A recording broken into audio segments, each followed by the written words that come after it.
एकोनाइट, allium cepa, एंटम tart, तीनों medicines को आपने 100 ml की बोतल ख़रीदनी है।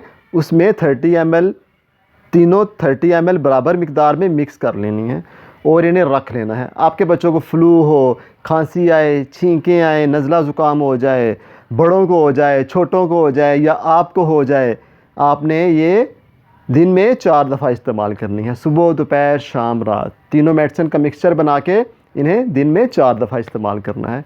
इंशाअल्लाह 2 से 3 दिन के अंदर आपकी परेशानियाँ और तकलीफ़ें दूर हो जाएंगी।